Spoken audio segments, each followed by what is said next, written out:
Priya, so is there a new super flu? Is that what's behind these concerns?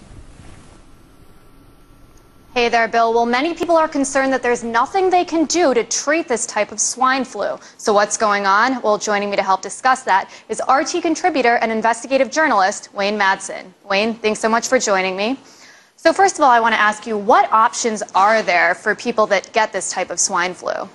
Well, certainly those who are at a high risk face potential worse complications. We have a lot of reports of people who are suffering from asthma and other underlying medical problems have died from H1N1.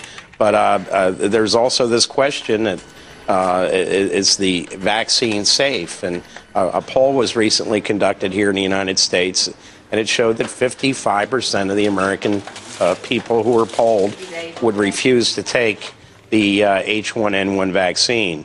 Now, we also have reports that squalene, which is a fatty substance, an oily substance used in the vaccine, which has been in the European version of vaccines, may now be used in the United States after the pharmaceutical companies said they were not going to use it. So we see the goalpost constantly is being moved by big pharma, by the regulatory authorities, and by the public health officials in this pandemic, and people just are rightfully very confused about what to do.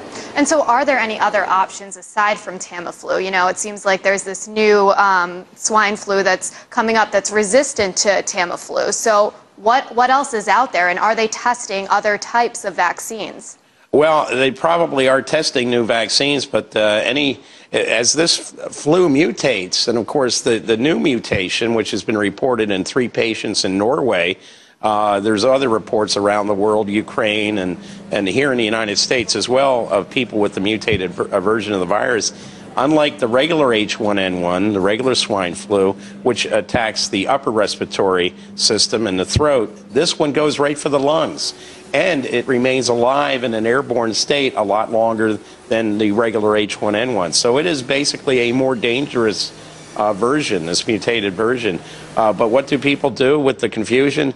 People can basically do what we've been told by many people in the public health community. Wash your hands with an antimicrobial soap. Keep your face covered by a mask, and avoid public transportation.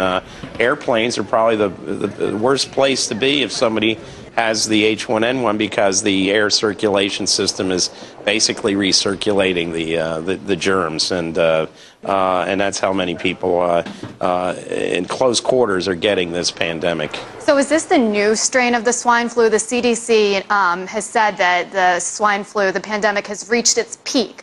Do you think that's the case, or do you think it's just getting worse? Well, what we're hearing is what's reaching its peak, of course, is the regular H1N1. This new mutated version is a whole new thing, and we don't know, is this going to peak eventually, and with dire consequences. The fact is, the mutated version is much more dangerous, much more deadly than even the H1N1. So are we going to see a peak there? We're also seeing a second wave in Asia, which was not predicted. We thought that had already peaked in the springtime, but now we see a second wave getting ready to peak in Asia. So this pandemic is not over by any stretch, and now we see mutations around the world.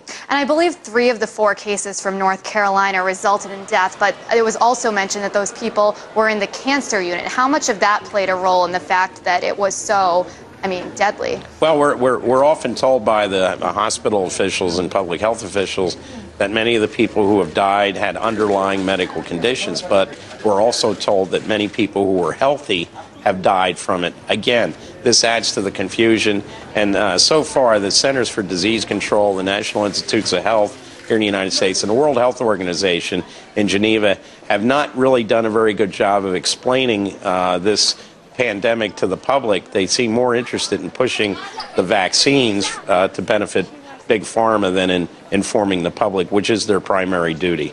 Interesting stuff. Well, we'll continue to keep you updated on the swine flu, especially with the upcoming holiday season. But for now, it's back to you guys in Moscow.